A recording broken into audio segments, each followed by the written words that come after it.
السلام علیکم جی. جب سپریم کورٹ کے اندر فیصلہ ابھی تک تھا پینڈنگ، اب تو آ گیا ہوا ہے، لیکن جب پینڈنگ تھا تو اس وقت ایک ایمرجنسی میٹنگ کال کی مانیٹری کمیٹی کی جو ہے گورنر اسٹیٹ بینک نے، اور انہوں نے 2.5% جو تھا وہ شرح سود میں اضافہ کر دیا. پہلے 10.25% شرح سود تھی، تو 2.5% بڑھنے سے 12.5% ہو گئی.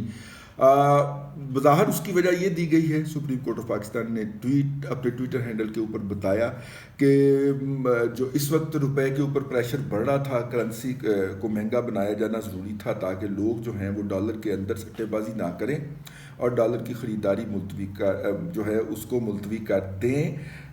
لیکن آپ کو پتہ ہے کہ اس کے اندر جو ہے وہ بینک سٹے بازی بہت کرتے ہیں، اور بینکوں کے سربراہان جو ہیں اس کے اندر یوتھیا مجہول القوم الجاہلیہ للعقل للمحدود ایک بڑی تعداد کے اندر پائے جاتے ہیں، اور کراچی کے اندر تو یہ وائرس بہت ہی زیادہ ہے. تو کسی بھی حکومت کو نیچا دکھانے کے لیے، اور خاص طور پہ جب اس کا کوئی فنانس منسٹر بھی نہ ہو، اور جو ہو مطلب وہ تو ختم ہو گیا نا، اب ترین تو ختم ہو گیا، جیسے عمران کی حکومت ختم ہو گئی، تو وہ جو سٹے باز بینکر تھے نا، انہوں نے دب کے سٹا مارنا شروع کر دیا. اور اس کے بعد ہمیں یہ بھی ایک سینئر بندے نے بتایا اسٹیٹ بینک آف پاکستان سے کہ انہیں اوپر سے، یعنی کہ اوپر سے ہدایت یہ آئی ہے کہ 190 تک تو آپ نے نہیں روکنا، اس کو سلپ ہونے دینا ہے. تو وہ سلپ ہونے دیا گیا. جب ہم یہ ولاگ ریکارڈ کر رہے ہیں اس وقت 190 کے ارد گرد ڈالر پہنچ چکا ہے. ابھی یہ مہنگائی کا سیلاب جو ہے یہ آنا ہے. یہ کیوں کیا گیا یا کیوں ہونے دیا گیا؟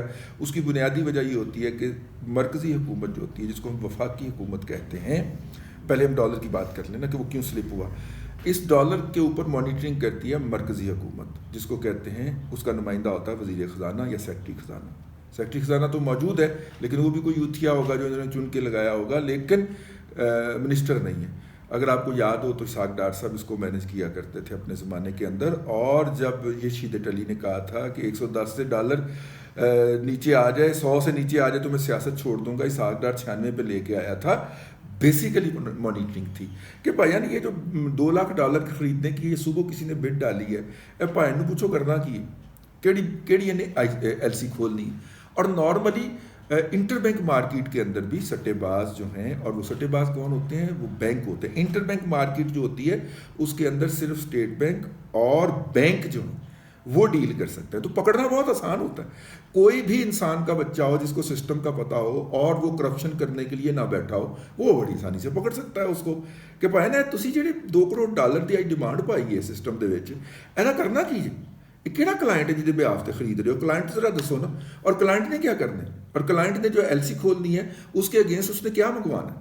اگر وہ فیک ایل سی اسٹیبلش کر کے اور ڈالر خریدنا چاہ رہا ہے، ٹھیک ہے، تو وہ تو جال سازی کر رہا ہے نا اپنے ملک کی جڑوں کے ساتھ اور اس کی معیشت کے ساتھ کھیل رہا ہے نا. تو اس کا تو مکو ٹھاپا جائے نا، پہلے اس کو تو ذرا لمحہ پا کے تو چھترول کی جائے نا، اس کو پانجا لگایا جائے کہ ہیں تو اس پہ شروع ہو گیا. تو اس وقت چونکہ فنانس منسٹر اس ملک کے اندر موجود ہی نہیں ہے، اور گورنر اسٹیٹ بینک خود کو خدا کا بیٹا سمجھتا ہے، وہ تو اس طرح کے معاملات کے اندر کسی کو جواب دے بھی نہیں سمجھتا کہ ماما چیک کرنا کہڑیاں ڈیمانڈاں پی رہی ہیں انٹر بینک دے وچ، اور ریٹ چک کے تسی اوپر لے گئے ہو ڈالر دا.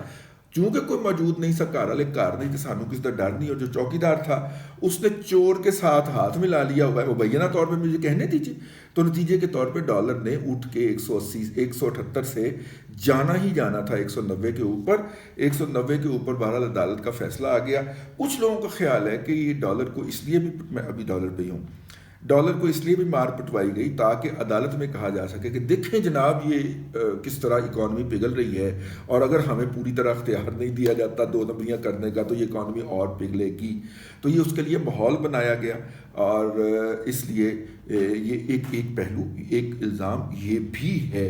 لیکن بہرحال وہ جو تھا وہ اس کو ڈالر کو سلپ ہونے دیا گیا. اب صورتحال یہ ہے کہ یہ جو 12 روپے ڈالر میں سے نکلے ہیں، اس کے نتیجے کے اندر آئل بھی مہنگا ہونا ہے، درآمدی اشیاء بھی مہنگی ہونی ہے، اور بھی ساری چیزیں مہنگی ہونی ہیں، اور یہ ایک مہنگائی کا نیا فلڈ گیٹ کھلنا ہے. چلیے آئندہ حکومت جو ہے اس کے اوپر کس طرح ایکٹ کرتی ہے اور کس طرح نہیں کرتی ہے تو ہم آئندہ آنے والے دنوں میں آپ کو بتاتے رہیں گے. لیکن پینک کریٹ کرنے کے لیے. تو یہ بھی کیا گیا تھا کہ ایک آئی ڈی کارڈ کے عوض آپ $400 سے زیادہ نہیں خرید سکیں گے. پریویسلی آپ ایک مہینے میں ایک شناختی کارڈ کے عوض $800 لے سکتے تھے اپنی ضروریات کے لیے, لیکن نیا آیا ہے کہ 400 نہیں دے سکتے. یہ بھی ایک میسج تھا.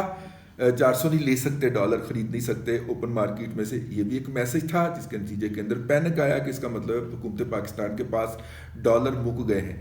یہ جو رمضان کا مہینہ ہے یہ ڈالر کے حوالے سے پاکستان کے لیے ہمیشہ بہترین مہینہ گنا جاتا ہے, کیونکہ بہت سارے ہمارے جو ایکسپیٹس ہیں وہ اپنی زکوٰۃ جو ہیں وہ پاکستان بھیجا کرتے ہیں, اور بینکوں کے ذریعے, چینلز کے ذریعے بھیجتے ہیں یا کرنسی ایکسچینجز کے ذریعے بھیجتے ہیں. آتی تو وہ اسٹیٹ بینک آف پاکستان میں ہی ہے نا, تو اس کے عوض اسٹیٹ بینک آف پاکستان وہ ڈالر اپنے پاس, پاؤنڈ اپنے پاس یا یورو اپنے پاس رکھتا ہے, اور اتنے روپے جو ہوتے ہیں وہ اس بندے کو دے دیتا ہے. ٹھیک ہے, تو لیکن یہ جو تھا ذرخیز مہینہ ہے, اور اس مہینوں کے اندر اور خاص طور پہ رمضان کے آخری عشرے میں جب عیدیاں آتی ہیں لوگوں کی, اوپن مارکیٹ کے اندر ڈالر کے ریٹ گرا کرتے ہیں. اور مجھے یاد ہے کم از کم 30 سال تو میں اسے آبزرو کرتا رہا ہوں کہ اگر کوئی عقل مند محب وطن اور واردات نہ لگانے والا فنانس منسٹر بیٹھا ہو تو وہ رمضان کے مہینے کے اندر مطلب کہ 800 ملین سے لے کے 1800 ملین ڈالر تک جو ہے وہ اوپن مارکیٹ سے بائی کر کے اپنے ریزرو بلڈ اپ کر لیا کرتا تھا. شوقے نے ایسے ہی شوقہ ایسے ہی کیا کرتا تھا. شوکت عزیز جو تھا نا, جب وہ فنانس منسٹر تھا اس سے 20 سال پہلے, تو وہ ایسے ہی کیا کرتا تھا. وہ رمضان اور بقرعید میں نظر رکھ کے بیٹھا ہوتا تھا. اسے پتا ہوتا تھا کہ 1 سے 2 بلین ڈالر کے قریب میں اوپن مارکیٹ سے اٹھا سکتا ہوں. کئی فنانس منسٹر اس سے زیادہ بھی اٹھایا کرتے تھے. یہ جو سریا ہے نا یہ رضا باکر کی گردن کے اندر, اس نے یہ والے اقدامات بھی سارے بند کر دیے ہیں. بھائی ہمارے ڈالر آئے ہیں نا, ہمارے لوگوں نے بھیجے ہیں, بینک کے ذریعے نہیں بھیجے اور کسی کرنسی ڈیلر کے ذریعے بھیج دیے ہیں, تو حق تو اس کے اوپر ریاست پاکستان کا ہے. تو ریاست پاکستان کو وہ ڈالر ملنے چاہیے. اوپن مارکیٹ میں چلو 1-2 روپے مہنگے مل جائے اس کو, لیکن جانے وہ پاکستان کے خزانے کے پاس جانے چاہیے, نہ کہ کسی ہنڈی اور حوالہ کرنے والے بندے کے پاس وہیں پہ ہی اپنا دبئی میں رک جائیں یا برطانیہ میں رہ جائیں اور وہ یہاں پہ روپے ڈیلیور ہو جائیں. یہ بڑا ایک مطلب پیچیدہ سسٹم ہے, اور اسی پیچیدہ نظام میں سے کوئی بھی محب وطن پاکستانی پاکستان کے لیے اچھا چیز بھی نکال سکتا ہے, اور وہ بھی کر سکتا ہے جو پچھلے 3 سال کے اندر اس ملک کے ساتھ, اس ملک کی کرنسی کے ساتھ اور اس ملک کے اس کے ساتھ ہوتا رہا ہے.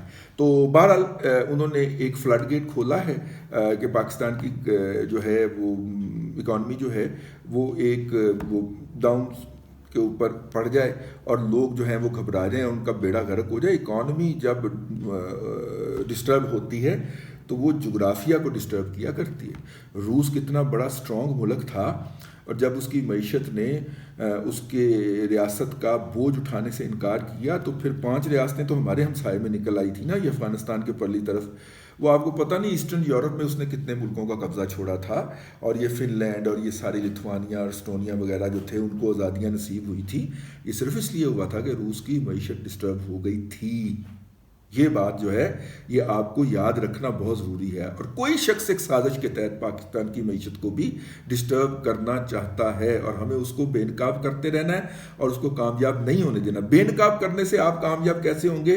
کوئی بھی چور کسی جگہ پہ واردات کرنے کے لیے چھپا بیٹھا ہو یا واردات کر رہا ہو, اس کو آپ اگر یہ کہہ دینا کہ اوے چور, تو اس کے بعد آپ اس کی بھاگنی دیکھا کریں وہاں سے. اور جب آپ یہ کہیں گے کہ یہ ایک وارداتیہ بیٹھا ہوا یہ ساری کام کر رہا ہے, تو پھر وارداتیہ وہاں سے دوڑ لگائے گا, یا کم از کم چوری سے باز آ جائے گا, یا وہ ڈکیتی سے باز آ جائے گا, یا 2 نمبری سے باز آ جائے گا, یا وہ اسی وقت بند کر کے کھڑا ہو جائے گا کہ کچھ نہیں ہے. ٹھیک ہے, تو وہ جو ہوگا نا یہ ہم نے کرنا, ہم نے بتانا ہے کہ اس وقت کوئی وارداتیہ جو ہے وہ پاکستان کی معیشت کے ساتھ کیا کھلواڑ کر رہا ہے, اور میں تو اپنا حصہ ڈال رہا ہوں یہ بتا کے کہ یہ واردات ہو رہی ہے, اور یہ واردات ہو رہی ہے جن ذرائع سے پاکستان کو ڈالر مل سکتے ہیں ان ذرائع کو بند کر کے کہا گیا کہ جی ہم تو اسٹیٹ بینک کو آزادی دینے جا رہے ہیں. یہ آزادی نہیں ہے, ٹھیک ہے, یہ کچھ اور ہے.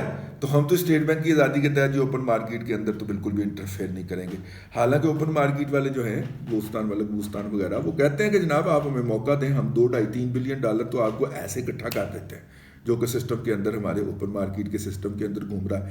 تو خیر وہ ایک الگ ہے. ایک تو انہوں نے یہ کیا جی اور دوسرا انہوں نے کہا ہے کہ جناب معیشت کو جو ہے وہ مطلب معیشت جو ہے اس کے نتیجے کے اندر جو ہے اس کو جھٹکے بھی ملیں گے، اور انسرٹن سچویشن جو ہے وہ حالات خراب بھی کر رہی ہے۔ انسرٹن سچویشن کوئی نہیں ہے یار، عدم اعتماد جو ہے وہ ڈیموکریسی کا حصہ ہے، اور اگر کوئی بھی ہاؤس جو ہے، اب دیکھیے نا چوتھے سال میں 5ویں الیکشن پہ جا رہا ہے اسرائیل، ٹھیک ہے، کولیجن گورنمنٹ ہے، اور چوتھا سال کے اندر 5ویں جنرل الیکشن میں جائے گا، نہیں مینڈیٹ مل پا رہا کسی ایک پارٹی کو، تو وہ جا رہے ہیں۔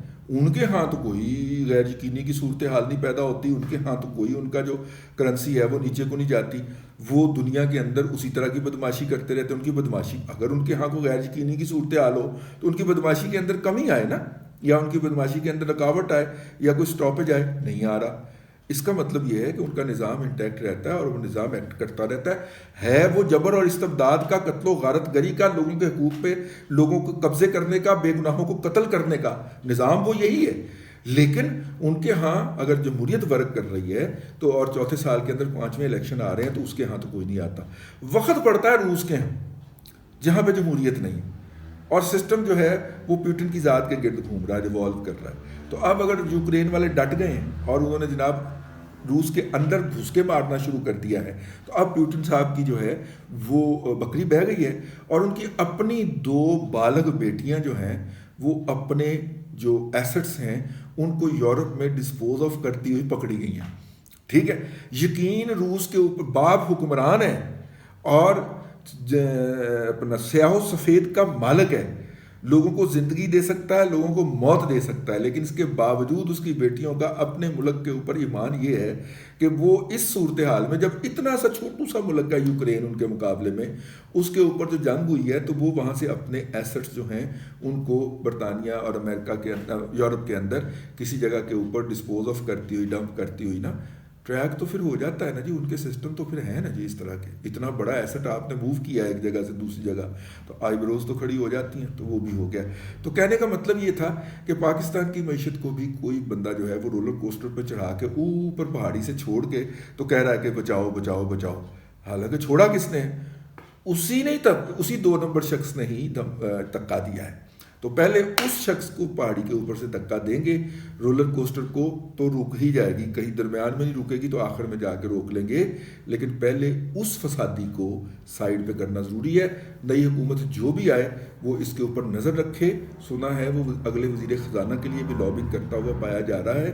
آپ کو اور مجھے اس چور کی نشاندہی کرتے رہنا ہے۔ اب تک کے لیے اتنا ہی۔ اللہ تبارک و تعالیٰ آپ کو آسانیاں عطا کرے، اور آسانیاں خلق خدا میں تقسیم کرنے کی توفیق عطا کرے۔